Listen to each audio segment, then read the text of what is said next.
Hi, and welcome to WWE Girl Talk. I'm Coral. I'm Ashley. And right now we're doing the Road to Extreme Rules, which is Raw, which is the 1st of May to the 29th of May. Yay! Yay! Okay, so we start off. Alexa Bliss is the first woman to get both the Raw and SmackDown championships. Woohoo! She's not got both at the same time, but she's the first one to have them both. Which is why I find it really weird that Charlotte hasn't really been in the title picture over on SmackDown. But you know. So Alexa claims herself as the goddess of WWE. She has a coronation. Oh. She has all the divas around her. She basically badmouths them all. And I'm better than you, bitch. yeah, pretty much. And then she just attacks them all. And then Bayley and Alexa agreed to have a kendo stick match. And Alexa said Bayley isn't extreme enough. So basically, the whole run up to Extreme Rules is her telling Bayley that she's not extreme. Yeah. And that is pretty much all that happens. They go into, and then Kurt Angle's like, Bayley, can you do it though? Yeah. That's about it. So obviously not. She loves teddies and cups. Yeah. Good They need a for teddy bear match. Teddy bear. A teddy bear. Pillow fight. Oh my god, could you do a pillow fight match? Oh god, that'd be so bad. So Seth, Finn Balor and The Miz want to be the #1 contender. Dean calls Kurt Angle on the phone. Oh yeah. He wasn't happy that I phoned him. And Kurt Angle creates a triple threat. But during the match, Bray attacks Finn Balor. So it's very slowly attacking Finn Balor, but it's like once every run up. So then Miz pins Finn Balor and becomes the #1 contender. Because Bray literally just does the Sister Abigail on Finn.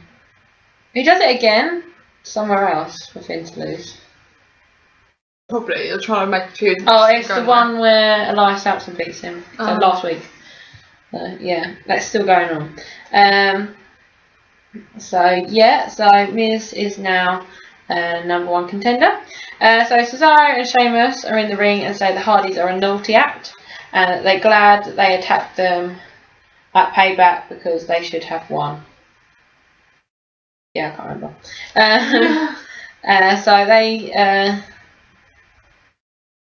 So to become #1 contenders, there's a tag team turmoil match, and then yeah. Now I think the Hardys are #1 contender. I think. Yeah, they are. Hardy's won.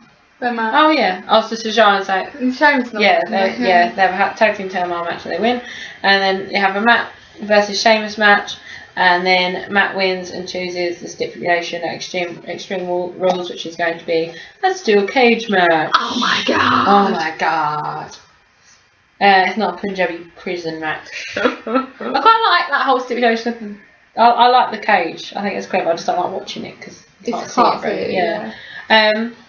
So the Titus brand continues. So basically, Apollo Crews defeats Heath Slater, and Titus O'Neil's like kind of like on the ringside now, like come on, you can do this. Don't he still lose? Yeah, I think after this match, Apollo Crews starts losing, which they're like, there was a, they had like a press conference. Do you remember? I don't know if it was an online exclusive, I don't know. Oh. But it was on the catch-up thing anyway. So I was watching it, and basically Apollo and Titus go in and they're like, hey, and they sit here and I'm like, alright. And there's literally just one of the women with the microphone, and they're like, oh, you made it! And she's like, so you have like a 20% success rate? How are people going to bank on you? And they're like, we didn't come here for this. It was really funny. I really liked it. I can't remember what one it was. It definitely wasn't on Raw because I would have seen it. Oh, it must be an online exclusive then. Yeah. It's so funny. So funny. Bray Wyatt confronts Kurt Angle and he says he wants Angle to walk by his side. And basically Angle says that it's his show and he gets it his own way. So Bray says it might be your show, but you need to understand my world. So essentially he was threatening him, but it didn't go anywhere. Like Braun's friend. Yeah, pretty much. What else? Okay. You can tell they came from the same family. Yeah. So Kurt Angle tells Dean, where is Steph? Steph hasn't been seen since WrestleMania. She's still injured from that table. Yeah, really. She's in a wheelchair and everything, I reckon. You know when like you break everything a lot. Yeah. Kurt Angle tells Dean he's acting general manager. So this kind of starts the fuel to the fire between Dean Ambrose and Miz, because apparently Steph has then told Miz he's co-acting GM for the night because she doesn't trust Dean Ambrose. So it was a good way to start, because it was the whole episode centered around them. Yeah. And that was quite good.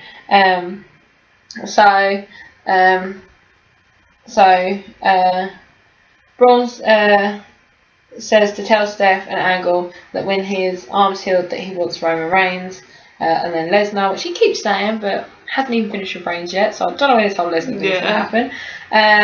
Kalisto then reminds Braun Strowman that he beat him and that he locked him in the dumpster. So Dean makes a match between Braun and Kalisto tonight. And then Dean makes Miz versus Finn Balor. Finn defeats The Miz, but The Miz gets the ref to disqualify Finn. Oh, yeah. And then Dean comes out to overrule them. So it's an ODP match, isn't it? Yeah. And he also bans Maurice from ringside. But what they didn't really play on much was the fact that Miz actually made a match for Dean as well to go against Bray. And Dean lost against Bray as well. I think there was a distraction in that, but I can't remember. Yeah.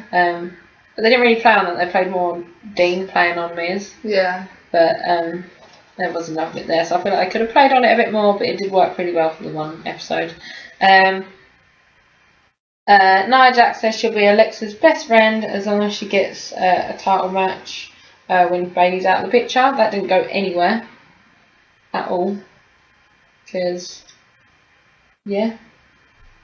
I don't think Nia Jax has gone for the title match yet, actually. No, I don't even remember that happening. No, it was literally a backstage segment. They made a bit of a big deal out of it, but nothing went from it. Roman Reigns attacks Braun when injured in the middle of the Kalisto match. Fun times. It's weird that Kalisto and Braun go against each other, isn't it? Yeah, it's quite weird. Sasha Banks and Alicia Fox, they have this mini feud which kind of involves the 205 Live guys. Oh, yeah. Really weird that she's this person that wins all the matches, gets all the championships, has this massive feud with Charlotte, and she's been reduced to where Alicia Fox is on 205 Live. Yeah, it was quite strange. Yeah, I got a bit worried for her at that point, but I think they just didn't have anything to do with her at that point, so I think they went, okay, go over with Rich Swann. Yeah. I was like, please don't end up being like in love with Rich Swann. Yeah. Because, they're both better than that. I mean, it's working for Alicia Fox, because it's sparking proper feuds. It's not she's just at ringside, it's actually... She's causing havoc. Yeah, which is actually working, but you don't need the two of them there, so... but Alicia Fox has improved, and they do end up having a few matches as well. So she's quite vicious, isn't she? Yeah. I like Alicia Fox, though. She was always one of the better ones before they sorted it all out. So we've got Miz versus Ambrose. Miz is number one contender. And then Miz defeated Ambrose via DQ at some point. I don't think he's not... He won a championship match, I don't think. No, because that would have been on... No, it was a championship match. Oh, so it's Miz... Yeah, Miz has got it now, hasn't it?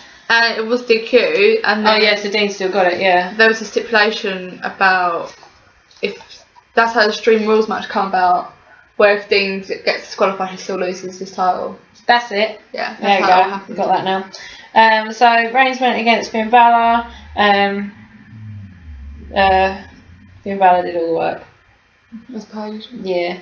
Goldust and R-Truth for no more. Oh yeah, they split up. Yeah, they've literally split up all the tag teams lately. Yeah. Mojo Rawley and Zack Ryder, I think, are done in a bit as well. Oh really? On 4th of July, they had a 4th of July Independence Day Battle Royale. Oh, Mojo got rid of Zack Ryder.